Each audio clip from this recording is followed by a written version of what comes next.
자, 한번 따라해 볼까요? 실망해도 실패해도.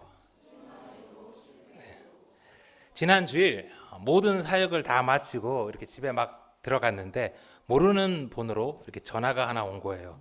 원래 모르는 번호는 잘 안 받는데 그날은 또 참 감사했고 이제 사역을 다 마치고 집에 들어왔으니 뭐 그냥 한번 전화를 받아봤습니다.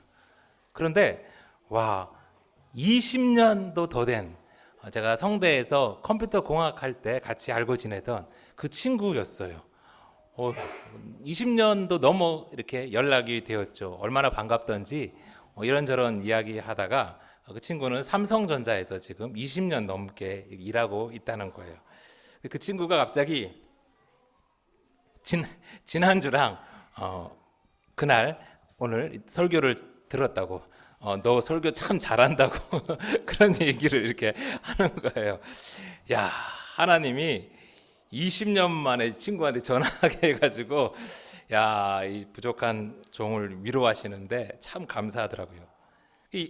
이번 주에 목요일 날 또 바쁜 가운데 또 있었는데 또 모르는 번호로 이번에 또 전화가 하나 또 오는 거예요. 제가 참 안 받는데 또 주일 날 또 그런 일도 있고 해가지고 이번에는 받았어요. 이번에는 진짜 모르는 젊은 남자 목사님이었어요. 그 목사님이 제가 이전에 사역했던 그 미국 한인교회를 자기가 이번에 지원하게 되었다고 그러면서 궁금한 게 너무 많다면서 이제 저한테 어떻게 번호를 알아서 전화를 한 거였어요.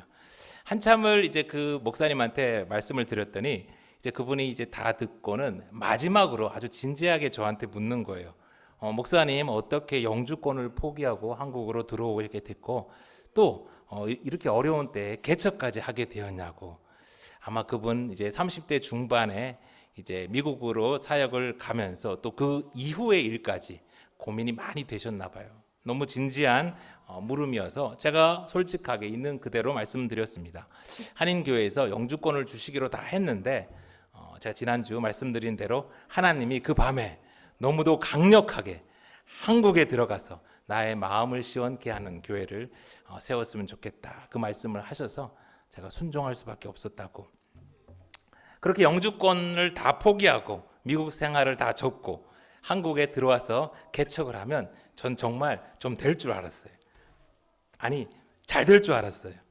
그런데 하나님의 마음을 시원케 하겠다고 교회를 개척하겠다고 온 동네방네 다 말하고서 한국에 들어왔는데 연락 오는 한 사람 없고 참 막막했어요.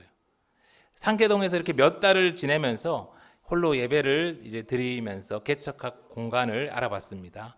6개월 동안 걷고 또 걸으면서 여러 곳을 돌려본 끝에 판교가 참 적당하다 생각이 되었고 마침 예배당으로 쓰려고 지었는데 이게 허가가 안 나는지 가정집으로 이렇게 전세를 내준 그런 집이 있어서 그 집을 이제 부동산이랑 찾아가서 확인하고 이제 다음 날 아침에 부모님을 모시고 이제 계약하러 갔죠.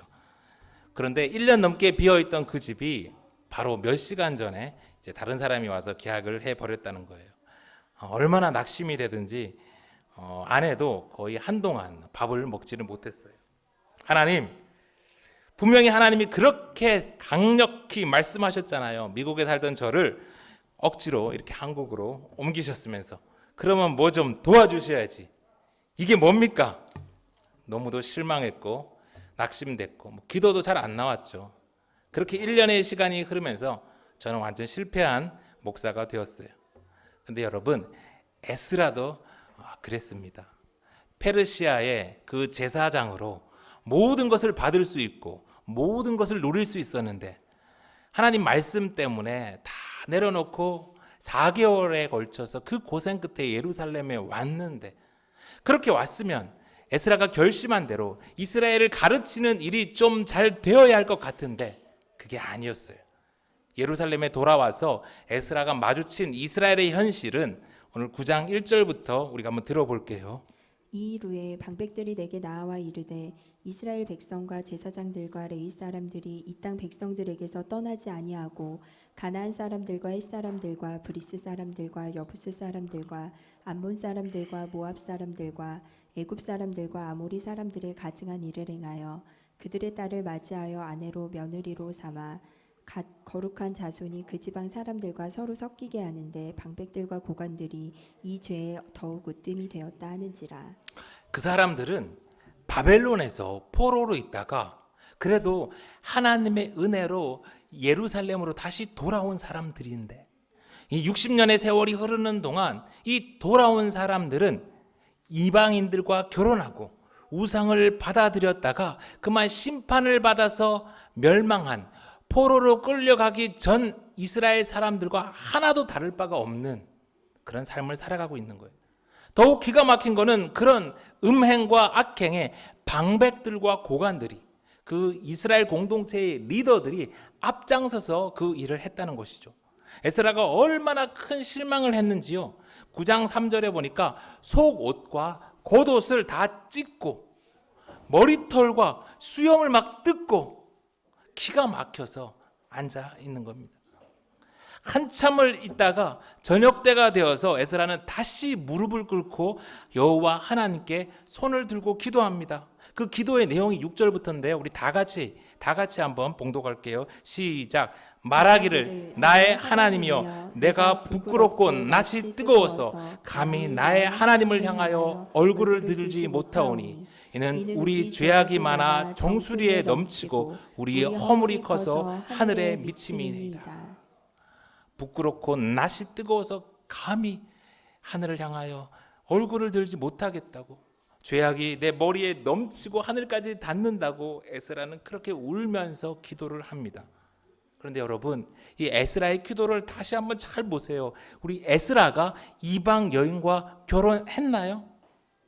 에스라가 우상 숭배했나요? 아닙니다. 에스라는 그러지 않았어요. 그런데 에스라가 어떻게 기도해요? 왜 그렇게 부끄러워합니까? 우리의 죄악, 우리의 허물 때문이라고 고백하면서 그는 괴로워해요. 이스라엘 공동체의 죄 때문에 에스라는 자기 옷을 찢고 자기 머리털과 수염을 뜯으면서 부끄러워하며 그렇게 처절히 기도하고 있는 거예요. 공동체의 죄를 지적하고 비난하고 그 가운데 나만 의롭다 하는 게 아니라 그 공동체의 죄가 내 죄라고 부끄러워하면서 내 죄라고 아파하면서 기도하는 이 에스라의 모습, 이게 바리새인과 다른 예수님의 모습이고 우리가 본받아야 할 모습이죠. 그런데 에스라가 이렇게 애를 쓰는데도 이스라엘은 변하지 않았고 율법을 준행하지도 않습니다. 그래서 에스라는 크게 실망하고 자신의 인생이 실패한 것 같아서 성전 앞에서 또 울며 기도해요. 10장 1절이 그 내용입니다. 에스라가 하나님의 성전 앞에 엎드려 울며 기도하여 죄를 자복할 때에 많은 백성이 크게 통곡하며 이스라엘 중에서 백성의 남녀와 어린 아이의 큰 무리가 그 앞에 모인지라. 에스라가 성전 앞에서 막 옷을 찢고 막 머리털 뽑고 수염을 뜯으면서 울면서 이스라엘의 죄를 자복하면서 그렇게 기도하니 많은 사람들이 모여들었어요. 그러면서 그 울고 있는 에스라를 보면서 이스라엘 백성들도 함께 울기 시작합니다. 여러분, 이 이스라엘 백성들은 왜 같이 울었을까요? 그들이 막 회개해서? 아니요, 그런 것 같지가 않아요. 이 에스라의 기도를 옆에서 지켜보고 들어보니까 자기들에게 걱정이 밀려드는 거예요. 왜냐하면 이 에스라가 이스라엘의 죄를 조목조목 나열하면서 기도를 하는데 도무지 하나님께 용서는 구하지 않는 겁니다. 죄만 이야기하고 용서를 구하지 않으면 다음은 뭐예요? 징계해달라, 심판하는 거잖아요.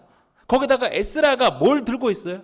7장 26절의 말씀을 보면요, 에스라는 하나님의 명령을 준행하지 않는 자는 속히 죄를 심판해 죽이거나 귀양 보내거나 가산을 몰수하거나 옥에 가둘 수 있는 페르시아 제국 황제의 힘을 대신 받아온 거예요.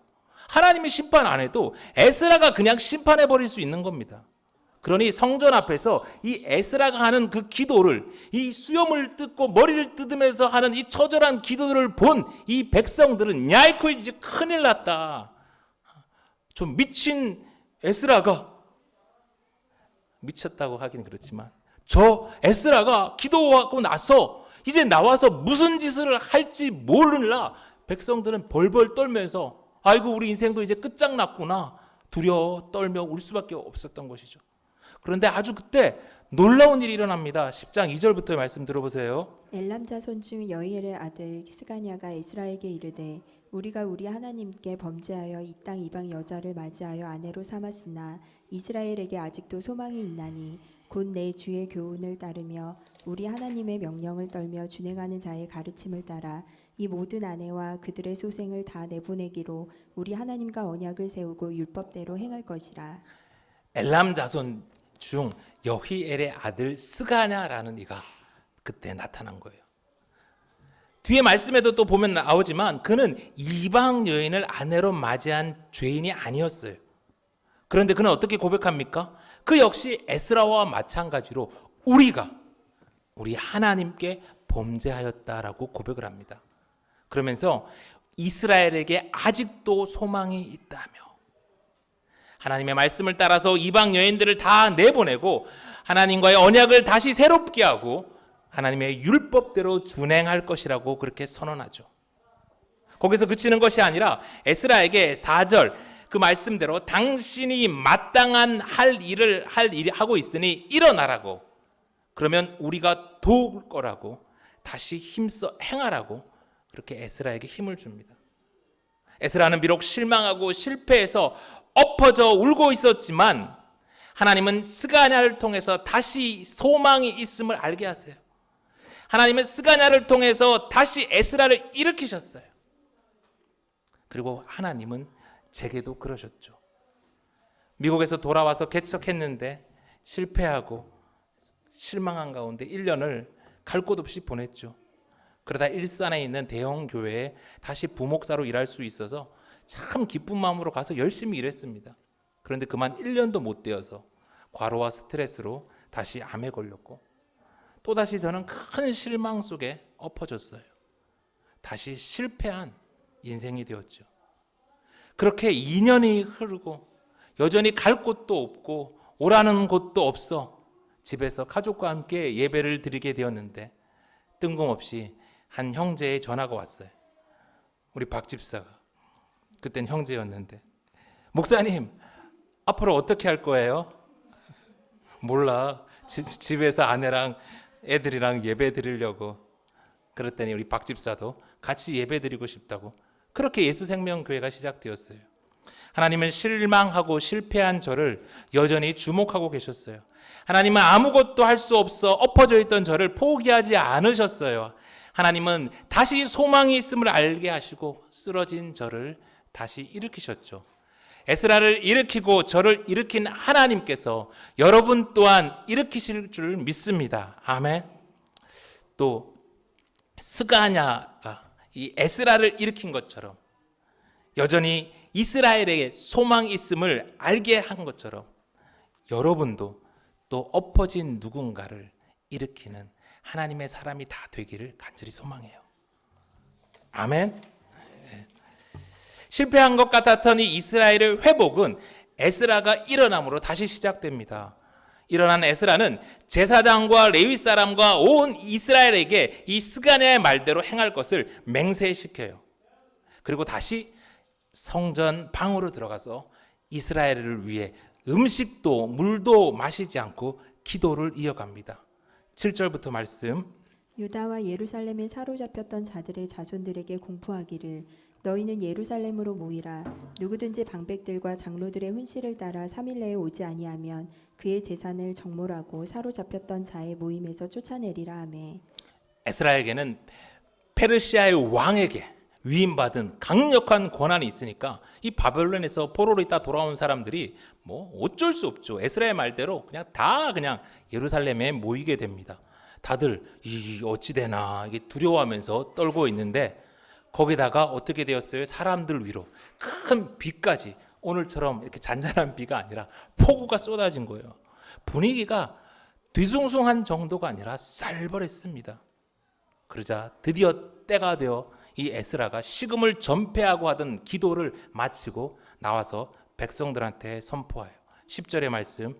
제사장 에스라가 일어나 그들에게 이르되 너희가 범죄하여 이방 여자를 아내로 삼아 이스라엘의 죄를 더하게 하였으니 이제 너희 조상들의 하나님 앞에서 죄를 자복하고 그의 뜻대로 행하여 그 지방 사람들과 이방 여인을 끊어버리라 하니 모든 이스라엘의 죄, 그 근본이 된 우상 숭배, 그걸 갖고 들어온 이 이방 여자들을 너희 가정에서 다 끊어버리라는 아주 준엄한 명령이었어요. 큰 비와 쌀벌한 분위기 속에서 모든 회중들은 에스라에게 큰 소리로 그렇게 하겠다고 대답하죠. 그런데 백성들이 거기에 말을 덧붙여요. 13절부터 그러나 백성이 많고 또 큰 비가 내리는 때니 능히 밖에 서지 못할 것이요 우리가 이 일로 크게 범죄하였은즉 하루 이틀에 할 일이 아니오니 이제 온 회중을 위하여 우리의 방백들을 세우고 우리 모든 성읍의 이방 여자에게 장가든 자는 다 기한에 각 고을의 장로들과 재판장과 함께 오게 하여 이 일로 인한 우리 하나님의 진노가 우리에게서 떠나게 하소서 하나. 죄를 지은 건 맞는데 지금은 비도 많이 오고 이 일이 하루 이틀에 끝날 일이 아니다.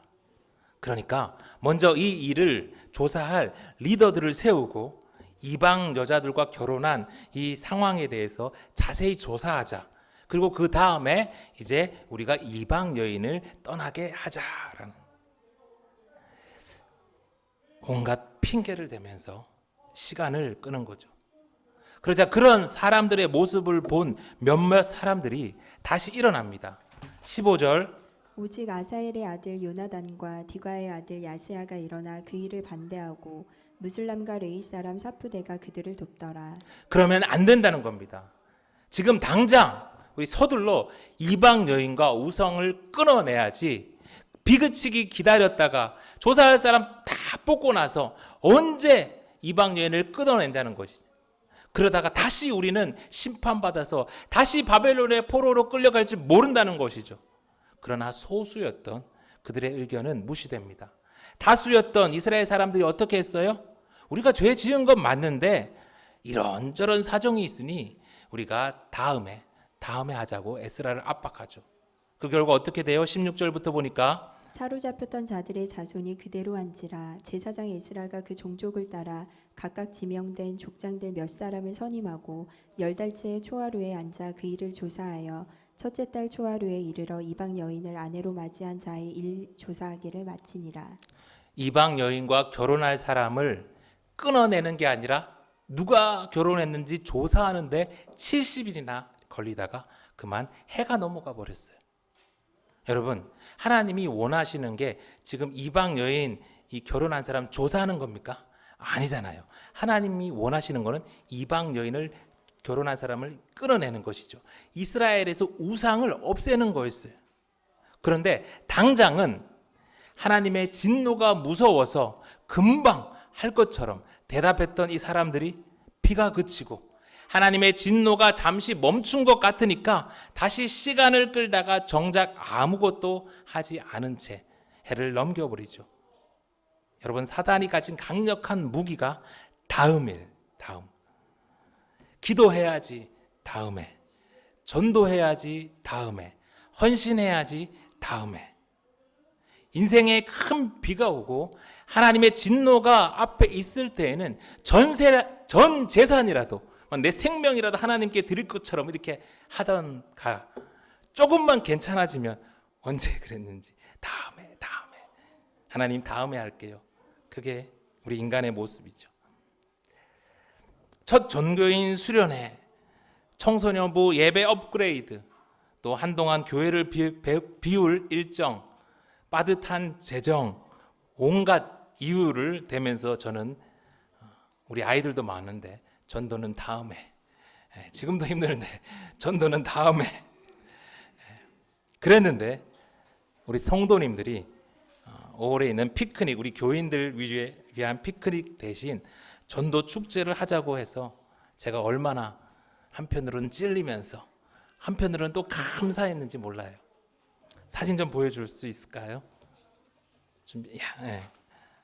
어제 일하던 우리 성도님들의 모습, 제가 시킨 것도 아닌데 이제 올 황금 연휴가 시작되어서 그 바쁜 토요일 인사 가야 할 곳도 많고 할 일도 많을 텐데 이 팡팡 전도 축제를 준비하는 우리 성도님들의 모습, 제 눈에도 이렇게 예쁜데 하나님 보시기에 얼마나 귀하고 아름다울까요? 사랑하는 성도 여러분, 많은 이스라엘 백성들이 편한 길로 갔어요. 그리고 오늘도 많은 교인들이 편한 길로 가고 있습니다. 그러나 하나님은 다 기억하세요. 오늘 15절의 말씀대로 오직 아사엘의 아들 요나단과 디가의 아들 야시아가 일어나 그 일을 반대했고 무슬람과 레위 사람 삽브데가 그들을 도왔더라. 스가냐와 같이 엎어진 에스라를 도와서 하나님의 나라를 위해 애쓴 요나단과 야시아와 무슬람과 삽브데를 하나님은 하나하나 기억하세요. 하나님은 엎어진 저를 일으키고 무너진 교회를 다시 세워오는 여러분을, 복음 전파를 위해서 사명을 미루지 않고 헌신하는 여러분을 하나하나 다 기억하십니다. 그리고 여러분, 우리가 또 하나 잊지 말아야 할 것이 있는데, 하나님은 기억하는 게 한 가지 더 있다는 거예요. 18절부터 제사장의 무리 중에 이방 여인을 아내로 맞이한 자는 예수와 자손 중 요사닥의 아들과 그의 형제 마아세야와 엘리에셀과 야립과 그달랴라. 10장 18절부터 이 44절까지 긴 사람들의 이름이 나오는데요. 누구보다 앞장서서 거룩한 삶을 살아야 할 제사장 중에서 이방 여인을 아내로 맞이한 자, 구별된 레위인 중에서 이방 여인을 아내로 맞이한 자, 노래하는 자 중에서 이방 여인을 아내로 맞이한 자, 문지기 중에서 이방 여인을 아내로 맞이한 자, 그리고 이스라엘 백성들 중에서 이방 여인을 아내로 맞이한 자.